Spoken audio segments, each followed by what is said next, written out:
नमस्कार दोस्तों आज की क्लास में हम 20 से 25 ऐसे क्वेश्चन डिस्कस करेंगे भाई जो कि आपके हरियाणा ग्राम स्यू पटवारी और कनाल पटवारी के स्पेशल सब्जेक्ट या फिर कॉमन एग्जाम से संबंधित होंगे। सभी जो क्वेश्चन होंगे वो बिल्कुल नए होंगे भाई।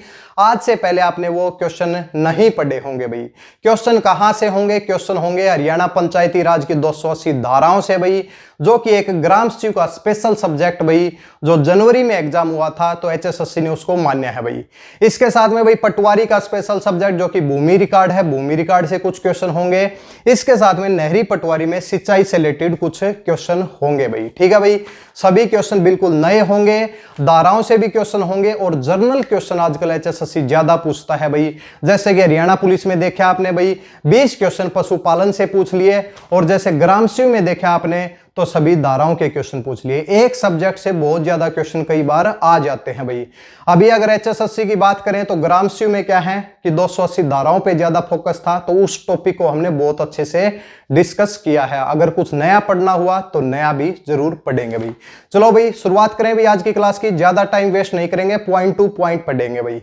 जो भी दोस्त नए आए हैं चैनल के ऊपर भाई, वो चैनल को सब्सक्राइब जरूर करें भाई। इसके साथ में भाई बेल आइकन भी प्रेस करें ताकि आपको जितनी भी क्लासेस की जो नोटिफिकेशन है आपको टाइम टू टाइम मिलती रहे भाई।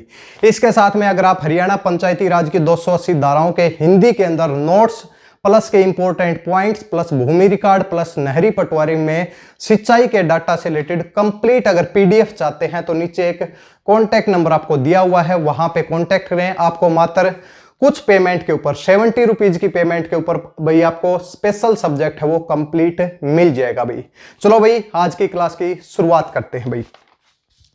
पहले क्वेश्चन की तरफ बढ़ते हैं भाई। बिल्कुल कॉपी पेन उठा लीजिए भाई, साथ साथ में नोट कर लीजिए, या फिर आपको हमारा जो टेलीग्राम चैनल है उसके ऊपर भाई ये जो 2 पेज हैं, जितने भी जो 20 से 25 क्वेश्चन हैं वहां पे ये अपलोड कर दिए जाएंगे भाई। आप वहां पे टेलीग्राम से जुड़े भाई, वहां पे आपको इनकी फोटो मिल जाएंगे भाई। शुरुआत करते हैं भाई। देखिए, हरियाणा में ग्राम पंचायत की बैठक को बुलाने और अध्यक्षता करने का अधिकार किसे होता है? ग्राम पंचायत की बैठक को बुलाने और उसके ऊपर अध्यक्षता करने का अधिकार किसे होता है? तो डायरेक्ट आंसर हो जाएगा आपका, क्या हो जाएगा भाई? सरपंच। क्या हो जाएगा भाई? सरपंच इसका राइट आंसर हो जाएगा भाई। दूसरे क्वेश्चन की तरफ बढ़ते हैं भाई। दूसरा क्वेश्चन दिया हुआ है कि हरियाणा में भूमि रिकॉर्ड से एक क्वेश्चन है भाई, हरियाणा में एक मुरब्बे में कितने कनाल होते हैं? ये हमने भाई हमारी कम्युनिटी की पोस्ट में क्वेश्चन पूछा था भाई। मैक्सिमम स्टूडेंट ने गलत जवाब दिया है भाई, लिख रहे हैं 8 कनाल भाई। एक मुरब्बा क्या होता है भाई? मुरब्बा जैसे हमने लास्ट क्लासेज में पढ़ाया है, नीचे आपको डिस्क्रिप्शन बॉक्स में कुछ वीडियो मिलेंगी भाई, जिसके अंदर भाई 32 क्लास 280 धाराओं से रिलेटेड हैं, और इसके साथ में भूमि रिकॉर्ड की 6 से 7 क्लास हैं, हम कंप्लीट पढ़ा चुके हैं। वहां पर हमने आपको बताया था एक मुरब्बा क्या होता है। नॉर्मल लैंग्वेज में एक मुरब्बा होता है भाई, क्या होते हैं? 25 किले होते हैं, यानी कि 25 कनाल होते हैं। 1 एकड़ में कितने कनाल होते हैं? 8 होते हैं, तो 25 कनाल में कितने हो जाएंगे? 25 अट्ठा 200, यानी कि एक मुरब्बे में कितने कनाल होते हैं भाई? तो राइट आंसर क्या होना चाहिए था? 200 होना चाहिए था। बहुत ही कम स्टूडेंट का क्वेश्चन ये क्या है भाई? ठीक है भाई। ठीक है भाई, अगले क्वेश्चन की तरफ बढ़े भाई। अब की बार जो क्वेश्चन है सिंचाई से उठाया भाई हमने। सिंचाई से रिलेटेड सभी क्वेश्चन मिक्स होंगे भाई, आपको कोई दिक्कत नहीं आएगी। ये जो क्लासेज कराने का पर्पज है कि आपका रिवीजन साथ साथ में चलता रहे, और 6 से 7 दिन से क्लास नहीं हुई थी कुछ पर्सनल रीजन की वजह से, लेकिन अब क्लासेज कंटिन्यू रहेंगी। साइंस की क्लास भी कंटिन्यू रहेंगी, जो कि एसआई के एग्जाम के लिए, हरियाणा पुलिस के एग्जाम के लिए, और इसके साथ में जो भी क्लासेज जो भी हमारी कंटिन्यूटी चल रही थी उसको एज इट इज आपके साथ है डिस्कस किया जाएगा, जो भी टॉपिक है भाई। ठीक है भाई, इसके बाद भाई अटल भूजल योजना के तहत हरियाणा के कितने खंडों का चयन किया गया है? अटल भूजल योजना के तहत हरियाणा के कितने खंडों का चयन किया गया है? तो राइट आंसर क्या हो जाएगा भाई? 36। कितना हो जाएगा भाई? 36। ये सभी जो हैं, जो भी क्वेश्चन आपके जितने भी क्वेश्चन आज तक हमने पूछे हैं, सभी क्वेश्चन क्या है? नोट्स से हैं, जो कि 128 पेज की पीडीएफ है, जो कि नीचे आपको एक पट्टी चल रही होगी, वहां पे कॉन्टैक्ट नंबर दिया हुआ है। उस पीडीएफ से बाहर कोई भी क्वेश्चन हमने ना तो पूछा है, और ना जनवरी के अंदर एचएसएससी ने उससे बाहर कोई क्वेश्चन पूछा है भाई। ठीक है भाई, तो कंप्लीट आपके वो नोट्स हैं भाई। हरियाणा में फील्ड बुक या लट्ठा से आप क्या समझते हैं? फील्ड बुक या लट्ठा से आप क्या समझते हैं? तो खेतों के क्षेत्रफल की विवरण की पुस्तिका। जो खेतों का क्षेत्रफल होता है उसका जो पूरा विवरण दिया हुआ है जिस पुस्तिका के अंदर, वो कौन सी होती है? लट्ठा होती है, या फिर हम जिसको क्या बोलते हैं? फील्ड बुक भी बोलते हैं भाई। ठीक है भाई, आगे की तरफ बढ़े भाई। इसके बाद भाई नेक्स्ट क्वेश्चन है भाई हमारा, सजरा नसब क्या होती है? सजरा नसब क्या होती है? तो सजरा नसब हमने आपको पढ़ा था, भूमिदारों की वंशावली, यानी कि आज जमीन किसके पास है, कल किसके पास होगी, पीछे इस जमीन का मालिक कौन था, उससे पीछे कौन था, इन सब के बारे में जो चीज आपको बताती है वो कौन सी होती है भाई? वो सजरा नसब होती है। सजरा नसब होती है पटवारी का, लैंड रिकॉर्ड पटवारी का क्वेश्चन है भाई। किसका क्वेश्चन है भाई? लैंड रिकॉर्ड पटवारी का क्वेश्चन है। आगे की तरफ बढ़े भाई। एक क्वेश्चन है कि जो कि बहुत ज्यादा आप लोगों को कंफ्यूज करता है, और क्वेश्चन क्या है कि हमने पूछा भी है लेकिन बहुत ज्यादा दोस्त हमारे कंफ्यूज हो गए कि इस क्वेश्चन का आंसर क्या होगा। कम्युनिटी पोस्ट, चैनल की कम्युनिटी पोस्ट में रोज 3 से 4 क्वेश्चन डाले जाते हैं भाई। जिनको नहीं पता वहां पे जाके जरूर देखें भाई। और जो दोस्त नए आए हैं चैनल को सब्सक्राइब करना बिल्कुल भी ना भूलें भाई, क्योंकि हमारे चैनल के ऊपर बिल्कुल पॉइंट टू पॉइंट और डिस्क्रिप्टिव वे में पढ़ाया जाता है भाई। ठीक है। हरियाणा में रबी की फसल की गिरदावरी किस माह में होती है? रबी की फसल, रबी की फसल कौन सी होती है भाई? देसी भाषा में बात करें भाई, सरसों होती है। सरसों होती है, सरसों के साथ गेहूं बोते हैं, वो रबी की फसल होती है, जो कि कब बोई जाती है? अक्टूबर में बोई जाती है भाई। अक्टूबर में तो जिसकी बिजाई होती है भाई, अक्टूबर में क्या होती है? जिसकी बिजाई होती है। और कुछ क्या है, गेहूं की फसल कुछ नवंबर तक भी बोई जाती है भाई। तो इन सब की गिरदावरी कब की जाती है? तो इसका सही जो आंसर होगा मार्च के अंदर भाई।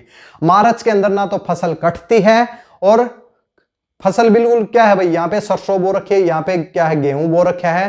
तब पटवारी जाता है और देखता है कि किस एरिया के अंदर क्या बोया गया है भाई। तो रबी की फसल की गिरदावरी कौन से माह में होती है भाई? तो हम कहेंगे मार्च के अंदर होती है भाई। और पूछे जाए कि खरीफ की फसल की गिरदावरी कब होती है? तो सीधा आंसर क्या हो जाएगा भाई? अक्टूबर भाई। क्या हो जाएगा? अक्टूबर। कंफ्यूज नहीं होना है भाई। खरीफ से आप सोचे कहीं जुलाई में हम लगा देंगे क्योंकि जिस टाइम पे बोया उसी टाइम पे गिरदावरी होगी, ऐसा नहीं होता है। कुछ स्पेशल स्कीम है उनके तहत हो सकता है। अभी देखिए, अभी जो सरकार ने दलहन यानी कि भाई आप अगर मूंग बोते हैं तो क्या है कि उसके ऊपर भाई 4,000 रुपए की सब्सिडी दी जाती है। अभी गवर्नमेंट की स्कीम है कि भाई आप बाजरा की जगह गेहूं बोएंगे। ये साउदर्न हरियाणा के अंदर कुछ डिस्ट्रिक्ट चूज किए गए हैं, तो वहां पे अगर आप बोएंगे तो कितने रुपए की राशि दी जाती है? 4,000। तो उनके लिए क्या है, अभी गिरदावरी हो जाएगी भाई। लेकिन जो नॉर्मली जो गिरदावरी होती है वो 2 बार होती है। कब है? एक अक्टूबर में होती है और एक मार्च में होती है। रबी की फसल की गिरदावरी मार्च में होती है और खरीफ की फसल की गिरदावरी अक्टूबर में होती है। बिल्कुल पॉइंट टू पॉइंट अपने दिमाग के अंदर सेट कर लें भाई इसको। ठीक है भाई, आगे की तरफ बढ़े भाई। 1 एकड़ का क्षेत्रफल कितने वर्ग मीटर के बराबर होता है? 1 एकड़ का क्षेत्रफल, 1 एकड़ का क्षेत्रफल कितने वर्ग मीटर के बराबर होता है? तो हमें बताइए भाई, अगर हम कहें कि 1 हेक्टेयर किसके बराबर होता है भाई? तो आप कहते हैं 10,000 मीटर स्क्वायर के बराबर होता है, यानी कि वर्ग मीटर या फिर मीटर स्क्वायर एक ही बात होती है। 1 हेक्टेयर का एरिया कितना होता है? 10,000 मीटर स्क्वायर के बराबर होता है। इसके बाद अगर हम बात करें तो 1 हेक्टेयर में कितने एकड़ होते हैं भाई?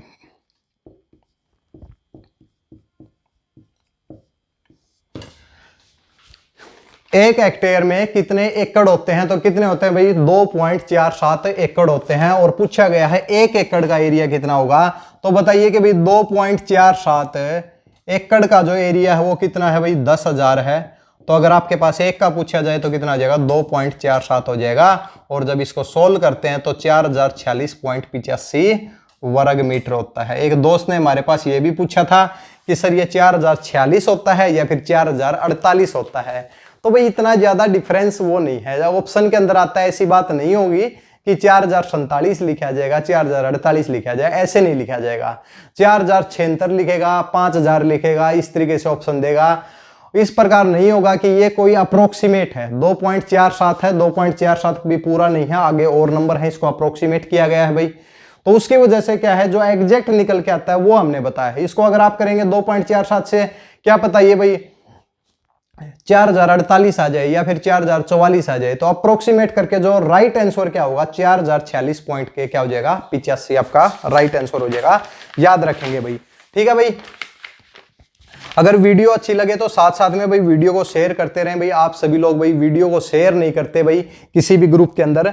अगर वीडियो को शेयर करेंगे तो भाई क्या होगा, आपको भी फायदा होगा और हमें भी फायदा होगा। ठीक है भाई।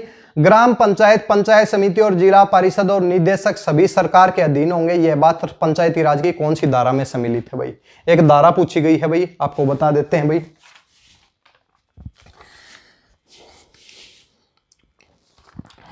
पंचायती राज में कितनी धाराएं हैं भाई? 280 धाराएं हैं। 280 धाराओं में एक धारा का नाम पूछा गया कि ग्राम पंचायत, पंचायत समिति और जिला परिषद और निदेशक सभी सरकार के अधीन होंगे। यह बात पंचायती राज की कौन सी धारा के अंतर्गत दी गई है? यह क्वेश्चन हमने पूछा भी था कम्युनिटी पोस्ट में। सभी का आंसर क्या था? गलत था। तो धारा नंबर 48 भाई। धारा नंबर 48 में क्या कहा गया है? धारा नंबर 48 में कहा गया है कि ग्राम पंचायत, पंचायत समिति, जिला परिषद और इन सभी के ऊपर काम कौन करता है? निदेशक काम करता है, डायरेक्टर ऑफ पंचायत डिपार्टमेंट काम करता है। ये सभी सरकार के अधीन होंगे। धारा कौन सी हो जाएगी? धारा हो जाएगी धारा 48 हो जाएगी भाई। ठीक है भाई। तो भाई आप ये पंचायती राज की धाराएं हम क्यों इतना इनके ऊपर फोकस कर रहे हैं? कुछ दोस्त ये भी कर रहे हैं कि पंचायती राज पढ़ाने का कोई फायदा नहीं है क्योंकि एचएसएससी तो कहीं से भी क्वेश्चन पूछ सकता है। तो भाई आप ये बात बताइए, कहीं से भी पूछ सकता है तो इसका मतलब क्या हुआ? सब चीजें हमें पढ़नी है, यानी कि कुछ एक्स्ट्रा चीजें भी हमने पढ़नी है। ये सभी वही चीजें हैं जो कि एचएसएससी पूछ चुके हैं भाई, और जो पूछता है उसी को भाई रिपीट करता है हर बार, और कुछ नया भी देता है। तो नया भी हम पढ़ेंगे और जो कुछ पूछ चुके हैं वो भी पढ़ेंगे।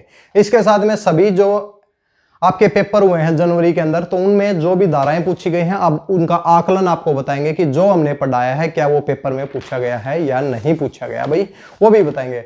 अभी एक असिस्टेंट मैनेजर का एग्जाम हुआ था, वहां भी पंचायती राज की धाराएं पूछ रखी थी भाई। तो एचएसएससी को इस बात से कोई मतलब नहीं है कि भाई आपका एग्जाम चाहे बैंक का एग्जाम है या फिर किसी चीज का एग्जाम है, सोसाइटी का एग्जाम है, कोई मतलब नहीं है। एचएसएससी के चेयरमैन ने कल भी कहा है कि हमें कोई मतलब नहीं है, हमें जीएस, हम सब चीजों को जीएस मानते हैं, उस जीएस के अंदर कुछ भी दे सकते हैं भाई। ठीक है। इसके बाद नेक्स्ट क्वेश्चन की तरफ बढ़ते हैं। ये तो हम बाद में भी डिस्कस कर लेंगे, जो भी बातें हैं, एक्स्ट्रा बातें हैं। अभी पढ़ाई पे फोकस करते हैं भाई। इसके बाद भी एक क्वेश्चन है, देखिए, हरियाणा पंचायती राज अधिनियम 1994 के अनुसार वार्ड सभा की बैठक के लिए कोरम 1/10 या फिर कम से कम कितने सदस्य होना चाहिए? यानी कि वार्ड सभा। देखिए वार्ड क्या है कि जैसे गांव है तो गांव के क्या करते हैं भाई? गांव को किसके अंदर बांटते हैं? वार्ड के अंदर बांटते हैं। सरपंच तो पूरा गांव चुनता है, लेकिन वार्ड के जो सदस्य हैं, जैसे एक वार्ड दे दिया भाई, उस वार्ड से एक सदस्य को खड़ा कर दिया भाई, 3-4 सदस्य खड़े हुए, अब उस वार्ड के मेंबर किसको भाई चुनते हैं, वो बात होती है। तो एक वार्ड के लिए कितना कोरम कितना होना चाहिए? वार्ड की मीटिंग के लिए कोरम कितना होना चाहिए? 1/10 होना चाहिए। जितने भी मेंबर हैं, कोई भी मीटिंग होगी उसके लिए कितने मेंबर प्रेजेंट होने चाहिए भाई? 1/10 भाई। 1/10 अगर मेंबर प्रेजेंट हैं तो मीटिंग की कार्रवाई होगी, इसके अलावा नहीं होगी। अगर मान लिया कि भाई किसी वार्ड के अंदर भाई सदस्य कम है तो 1/10 क्या लें? या तो दो कंडीशन दी गई हैं, या तो 1/10 या फिर कम से कम कितने भाई? कम से कम 20 सदस्य। सब कम से कम कितने हो जाएंगे? 20 सदस्य हो जाएंगे। तो वार्ड की बैठक के लिए कोरम अभी पेपर में पूछा गया है, एचएसएससी के पेपर में एक दोस्त ने हमें बताया कि सर कोरम पूछा गया है। पॉलिटिकल वर्ड है कोरम क्या होता है कि एक मीटिंग के संचालन के लिए कम से कम कितने सदस्य प्रेजेंट होने चाहिए, वही तो क्या होता है, वही तो कोरम होता है। और इसके लिए कम से कम कितने होने चाहिए? वार्ड सभा के लिए 1/10 होना चाहिए और कम से कम 20 सदस्य होना चाहिए। डिटेल में पढ़ाने का पर्पज ये है कि किसी भी तरीके से आपके क्वेश्चन के अंदर भाई आपको दिक्कत ना आए भाई। अगला क्वेश्चन देखते हैं भाई। हरियाणा पंचायती राज अधिनियम की कौन सी धारा के अंतर्गत चुनाव संबंधी नियमों की बात हुई है? कितने अध्याय हैं भाई? 22 अध्याय हैं। अपने दिमाग के अंदर बैठा लो भाई, बिल्कुल प्लेलिस्ट में जाओ भाई, 32 क्लास अवेलेबल है भाई। 32 क्लास में अध्याय भी पढ़ाए गए हैं, सारी धाराएं कराई गई हैं, 280 तक कंप्लीट, जो टारगेट लिया था उसको कंप्लीट कराया गया है। नोट्स के अंदर भी सभी को लिखा गया है, कोई डिफरेंस नहीं है नोट्स और क्लासेज के अंदर। तो क्लास देखें या नोट्स, मर्जी आपकी है, लेकिन पेपर के लिए पढ़ना जरूर होगा भाई। ठीक है भाई। तो कौन सा अध्याय भाई? कौन सा अध्याय है जिसके अंदर चुनाव संबंधी नियमों की बात हुई है? तो चुनाव की बात बता देते हैं भाई। चुनाव की बात कौन से अध्याय में हुई है? तो अध्याय 19 में भाई। 19 नंबर अध्याय में किसकी बात हुई है? ग्राम पंचायत, पंचायत समिति और जिला परिषद के चुनाव की बात हुई है। और पूछा जाए चुनाव के नियम भाई, तो नियम की बात कौन सी में हुई है? अध्याय नंबर 20 भाई। अध्याय नंबर 19 में केवल एक धारा है, धारा नंबर 161। अध्याय नंबर 20 में 120 से लेकर 188 तक, 120 से लेकर 188 तक धाराएं कहां पर हैं? अध्याय नंबर 20 में। रेंज भी पूछी जाती है। आईपीसी के नोट्स तैयार किए भाई हमने, वहां पर रेंज भी के भी क्वेश्चन हमने डालने हैं, क्योंकि एचएसएससी कुछ भी पूछ सकता है भाई। वैसे तो आईपीसी एचएसएससी ने पूछा नहीं, एचएसएससी ने तो भाई हरियाणा जीके नहीं पूछी, आईपीसी का तो बाद में देखेंगे भाई। ठीक है भाई, ना हिंदी पूछी ना कुछ पूछी, पेपर का पैटर्न पता नहीं क्या था, किस तरीके से तैयार किया गया था। पहले ही माइंड में ये था कि भाई पेपर कैंसिल ही होना है, ठीक है, इस तरीके से ही तैयार किया गया था। अगला क्वेश्चन भाई, सजरा नसब को कितने साल बाद अपडेट किया जाता है? सजरा नसब भाई, सजरा नसब को कितने साल बाद अपडेट किया जाता है? A to Z क्वेश्चन बिल्कुल नए हैं भाई, इस बात को तो आपको समझना पड़ेगा। सजरा नसब को भाई कितने साल बाद अपडेट किया जाता है? तो क्या आ जाएगा भाई? 5 साल बाद। अब ये सजरा नसब होती क्या है, ये सब हम पीछे की जितनी भी क्लासेज हुए हैं सब चीजें पढ़ा चुके हैं भाई। ठीक है भाई, अब रिवीजन चल रहा है। खसरा गिरदावरी क्या होती है भाई? खसरा गिरदावरी, गिरदावरी कौन करता है? पटवारी करते हैं। आप लगेंगे तो आप करेंगे, अगर और कोई आपका दोस्त लगे तो वो करेगा भाई। आजकल पटवारी कर रहे हैं भाई। आपका नंबर कब आएगा देखते हैं। खसरा गिरदावरी क्या होती है? तो खेती का फसलवार निरीक्षण। फसलवार कितनी है भाई? एक खरीफ फसल है, एक रबी फसल है, एक जायद भी होती है भाई, लेकिन मेनली 2 फसलों की क्या करता है भाई? गिरदावरी करता है। कौन करता है? पटवारी करता है। तो फसलों का फसलवार निरीक्षण या फिर खेती का फसलवार निरीक्षण क्या होता है? खसरा गिरदावरी होती है। क्या होती है भाई? खसरा गिरदावरी होती है। उम्मीद करते हैं कि सभी क्वेश्चन क्लियर हो रहे हैं। ठीक है भाई, बिल्कुल धीरे धीरे पढ़ा रहे हैं। वीडियो अगर स्लो लगती है तो फास्ट का भी एक ऑप्शन होता है, फास्ट लग रही है तो एक स्लो का भी ऑप्शन होता है, दोनों ऑप्शन है भाई आपके पास।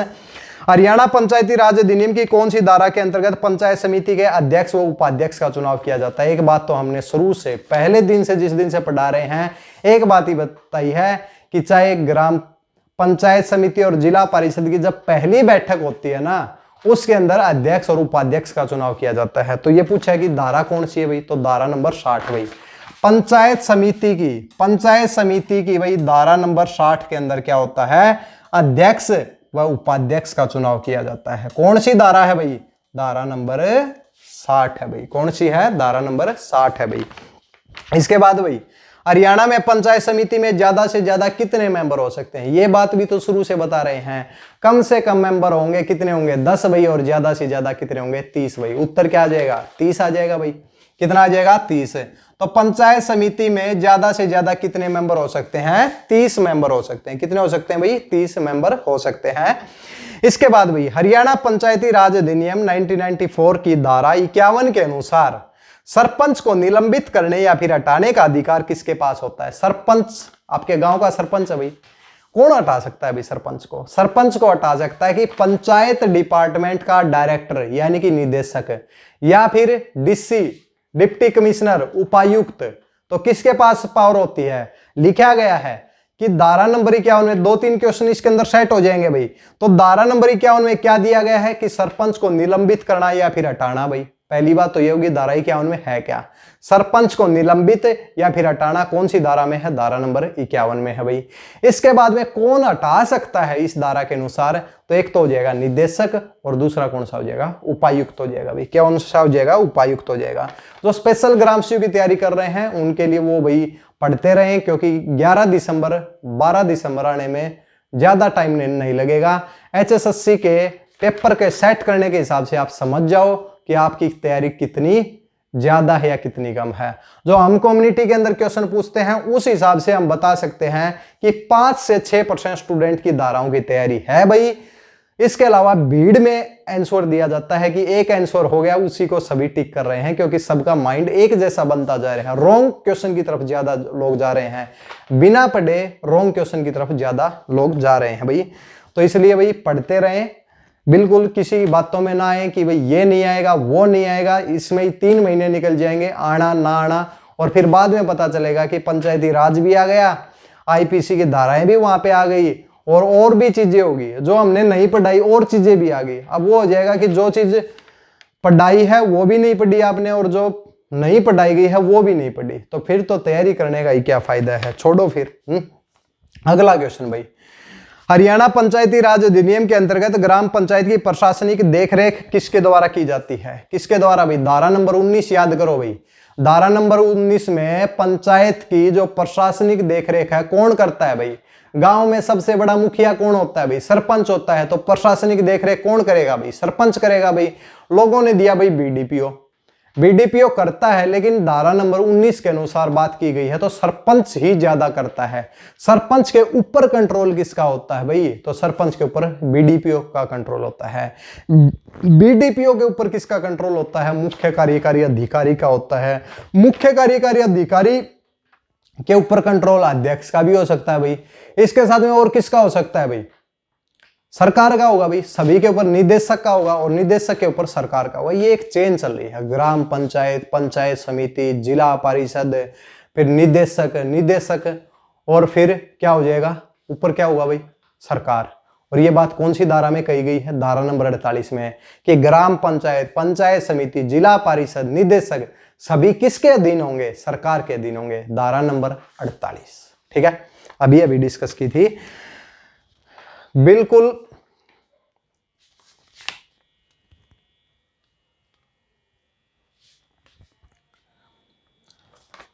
अगला क्वेश्चन भाई बिल्कुल महत्वपूर्ण क्वेश्चन है भाई, और इस क्वेश्चन को भाई स्किप ना करें। वैसे तो वीडियो को कंप्लीट देखें भाई, उसी से आपको भाई नॉलेज होगी। हरियाणा पंचायती राज अधिनियम 1994 के अनुसार अगर कोई ग्राम पंचायत कोई प्रस्ताव पारित करती है और उसमें सुधार करने के लिए कितने प्रतिशत पंचों की मंजूरी चाहिए भाई? क्या कहा गया है कि अगर कोई ग्राम पंचायत किसी प्रस्ताव को पारित करती है, आपके गांव की पंचायत है भाई, कोई प्रस्ताव पारित किया है भाई, ये काम करना है भाई। अब प्रस्ताव ये तो है नहीं आपको बुलाया जाएगा, आपको नहीं बुलाया जाएगा, आपको बुलाया जाएगा ग्राम सभा की बैठक में, आपको ग्राम पंचायत की बैठक में। क्या आप इलेक्टेड मेंबर हैं? नहीं है, तो आपको नहीं बुलाया जाएगा ग्राम पंचायत की बैठक में। ग्राम पंचायत की बैठक में पंच होते हैं, सरपंच होता है, और ग्राम सभा की बैठक में पूरे गांव की बैठक होती है भाई। ठीक है, इलेक्टेड मेंबर होते हैं, दोनों के अंदर डिफरेंस होता है भाई। ठीक है, ग्राम पंचायत का कार्यकाल 5 साल का होता है। कोई पूछे ग्राम सभा का कार्यकाल कितना होता है, तो आप कहेंगे कि नॉन परमानेंट, मतलब नॉन परमानेंट नहीं भी, परमानेंट, यानी कि इसका कोई कार्यकाल नहीं। अबे गांव के लोग ऐसे थोड़ी है कि भाई छोड़ के चले जाएंगे। ग्राम सभा क्या है कि भाई जिनके पास वोट देने का अधिकार है उन लोगों को मिला के क्या बनती है? ग्राम सभा बनती है। वो ग्राम सभा तो हमेशा रहती है, चाहे सरपंच हो चाहे या फिर नहीं हो, ग्राम सभा हमेशा ही रहती है भाई। ठीक है भाई। हरियाणा, इसमें पूछा गया कि कोई प्रस्ताव पारित कर दिया भाई ग्राम पंचायत ने और उसके अंदर सुधार करना चाहती है, तो सुधार करने के लिए क्या होगा? अकेला सरपंच डिसीजन ले सकता है? नहीं ले सकता। कौन लेगा भाई? पंचों को भी लेना होगा। कितने प्रतिशत पंच चाहिए भाई? कितने प्रतिशत पंच चाहिए? तो 75% भाई, यानी कि 75% अगर पंच मंजूरी देते हैं कि हाँ भाई बिल्कुल सही है भाई, आप जो कह रहे हैं सुधार करना चाहते हैं तो सुधार कीजिए भाई, लेकिन 3/4 मेंबर चाहिए भाई। कितने चाहिए? 3/4 मेंबर चाहिए भाई। 20 का क्वेश्चन देखिए भाई, हरियाणा में राइट टू रिकॉल के अंतर्गत सरपंच के खिलाफ प्रस्ताव कितने समय बाद लाया जा सकता है? सरपंच को हटाने का अधिकार कौन सी धारा में है भाई? धारा नंबर 51 में। कौन हटा सकता है? निदेशक व उपायुक्त। निलंबित और हटाने का अधिकार निदेशक व उपायुक्त। लेकिन 2020 में याद कीजिए कि एक नया भी एक्ट आया है। क्या आया है भाई? Right to recall. Right to recall में जनता को अधिकार दे दिया गया है कि सरपंच को हटाओ भाई, सरपंच को हटाओ। पूरी प्रोसेस वीडियो के अंदर पहले जितनी भी क्लासेज हुई हैं उनके अंदर राइट टू रिकॉल के नाम से भी एक वीडियो है भाई। मोटे मोटे तौर पे जल्दी से बताएं तो सरपंच के खिलाफ सरपंच के चुनाव के बाद 1 साल के बाद सरपंच के खिलाफ अविश्वास प्रस्ताव लाया जा सकता है। सरपंच के खिलाफ अविश्वास प्रस्ताव लाने के लिए 50% सदस्यों की, गांव के जितने भी 50% लोग क्या करेंगे? लिखित रूप में देंगे भाई कि हमें ये सरपंच नहीं चाहिए। अगर वो प्रस्ताव फिर क्या है, वो बीडीपीओ को भेजा जाता है, बीडीपीओ गांव में आता है, वोटिंग करवाता है। अगर 66 सही 2/3 यानी कि 2/3 मेंबर अगर सरपंच के खिलाफ वोटिंग करते हैं तो सरपंच को उसके पद से हटाया जा सकता है। अब क्वेश्चन सुन लीजिए भाई, सरपंच के खिलाफ राइट टू रिकॉल के अंतर्गत कितने साल बाद प्रस्ताव लाया जा सकता है? तो 1 साल बाद। हमने अभी भी बताया कि 1 साल के बाद लाया जा सकता है। 2 अविश्वास प्रस्ताव के बीच में कम से कम कितना गैप होना चाहिए? वो भी 1 साल का होना चाहिए। बिल्कुल अच्छे से पहले भी पढ़ाया है, अब भी पढ़ा रहे हैं और आगे भी पढ़ाते रहेंगे। ठीक है भाई, नोट्स के अंदर भी सब है, क्लासेज के अंदर भी सब है, बस आपकी पढ़ने की वो होनी चाहिए। कहीं ऐसा ना हो कि भाई ये 2015 की भर्ती 2021 में हो और 21 के बाद ये भर्ती डायरेक्ट 2030 में हो, तो कोई ग्रामस्यू का सपना लेके जो पैदा हुआ है वो सपना सपना न रह जाए, बस थोड़ा सा आगे की तरफ भी उसको बढ़ना होगा भाई। ठीक है, तो 2021 को भाई लास्ट मान के करें, क्योंकि सारी भर्तियां अभी कंप्लीट हो जाएंगी, उसके बाद देखते रहना। कोई भर्ती बहुत ही मुश्किल से आएगी, सीधा 2024 पे जाओगे, वो तो आपको भी पता है। ठीक है, वार्ड सभा के लिए क्या कोरम होना चाहिए? वार्ड सभा के लिए क्या कोरम होना चाहिए? तो 1/10 होना चाहिए, बताया था। कम से कम कितने मेंबर होने चाहिए? 20 होने चाहिए, ये भी हमने बताया था। हरियाणा सिंचाई विभाग की वार्षिक रिपोर्ट 2017-18 के अनुसार यमुना जल सेवा इकाई में कितनी नहरें हैं? तो भाई ये नहरों का पूरा डाटा है ना, हमने नोट्स के अंदर लिख दिया है भाई। वो 2017-18 की रिपोर्ट है भाई, उसके अनुसार भाई नहरें कितनी हैं, कौन सी नहर कहां पर है, कितनी सिंचाई करती है, कितना एरिया है, सब कुछ नहरों का डाटा क्लासेज के अंदर भी अवेलेबल है और भाई जो नोट्स की पीडीएफ है उसके अंदर भी अवेलेबल है। मर्जी आपकी है, आपको पढ़ना है नहीं पढ़ना है वो आपकी है। भाई हम यहाँ पे बता देते हैं यमुना जल सेवा इकाई में भाई कितनी नहरें हैं। नहरें कितनी है? वैसे तो 472 नहरें भाई, टोटल यमुना जल सेवा इकाई में 472 नहरें हैं, लेकिन जिसमें से 472 में से 14 नहरें दिल्ली के अंतर्गत आती हैं भाई, दिल्ली में भी सिंचाई करती हैं वो। अगर पूछा जाए अकेली यमुना जल सेवा इकाई के अंतर्गत अकेली हरियाणा में कितनी नहरें हैं, तो 458 भाई, और दिल्ली को मिलाकर 472 भाई, 472 भाई। और ये हमारे क्वेश्चन कंप्लीट होते हैं। 25 क्वेश्चन का सेट था। इसी प्रकार रिवीजन करते रहेंगे और आगे की तरफ बढ़ते रहेंगे। 6-7 दिन से क्लास कुछ पर्सनल रीजन की वजह से नहीं हो पाई भाई, अब क्लासेज कंटिन्यू रहेंगी, बिल्कुल नया कंटेंट पढ़ाया जाएगा। एक एसआई का सोसाइटी के अंदर भी एक एग्जाम है भाई, कोऑपरेटिव सोसाइटी के अंदर, उसके बारे में भी स्पेशल सब्जेक्ट हम पढ़ाएंगे। और आईपीसी का भी हमने बिल्कुल स्पेशल सब्जेक्ट पढ़ाया था, आईपीसी की धाराएं सीआरपीसी से रिलेटेड। लेकिन जब किसी व्यक्ति को यह लगे कि भाई जो चीजें चल रही हैं, अब फिजिक्स का कोई आप एग्जाम देने जा रहे हैं, वहां पे केमिस्ट्री पूछ ली जाती है, तो उस टीचर का क्या दोष भाई जिसने वो पढ़ाया है? कोई दोष नहीं है। एक मतलब सिस्टम के तरीके से अगर पेपर सेट होता है तो फिर अगर एग्जाम में क्वेश्चन नहीं आता तो टीचर को दोष दे सकते हैं भाई। बहुत ज्यादा स्टूडेंट देते भी हैं और अधिकार भी बनता है कि आपने ये पढ़ाया, ये नहीं आया। ठीक है, पॉलिटी के क्वेश्चन, जैसे कि आप हरियाणा पुलिस की तैयारी कर रहे हैं तो पॉलिटी के क्वेश्चन आपको पढ़ाए जाएं भाई, तो पॉलिटी का काम होता है वहां पे, आईपीसी का काम होता है, बहसों का काम नहीं होता है। ठीक है, क्वेश्चन बहुत है आपके माइंड में भी और हमारे माइंड में भी, लेकिन उनके ऊपर नहीं जाते। अब जो है कि हरियाणा में रहते हैं तो भाई हरियाणा के चेयरमैन ने भी कहा कि भाई बेसिक नॉलेज होनी चाहिए, तो हरियाणा पंचायती राज की तो भाई कंप्लीट नॉलेज होनी चाहिए। कोई भी एग्जाम देने जाओगे, क्या पता वहां पे 15 से 20 क्वेश्चन पंचायती राज के आ जाएं और वो जीएस का हिस्सा बन जाए। और ग्रामस्यू में भी ऐसा ही हुआ है कि ये जीएस का हिस्सा बन गया और अब भी आगे ये बनता रहेगा। कोई भी एग्जाम दे लेना भाई। ठीक है भाई, तो भाई ये कंप्लीट होते हैं भाई। हमारे नेक्स्ट क्लास में मिलेंगे और रिवीजन करेंगे भाई क्लासेज का, जितने भी हमारे पास और जो इंपॉर्टेंट क्वेश्चन हो सकते हैं, हम 1000 के करीब भाई ये इंपॉर्टेंट क्वेश्चन बनाएंगे भाई, उनकी भी पीडीएफ तैयार करेंगे और क्वेश्चन बिल्कुल अच्छे लेवल के क्वेश्चन होंगे भाई।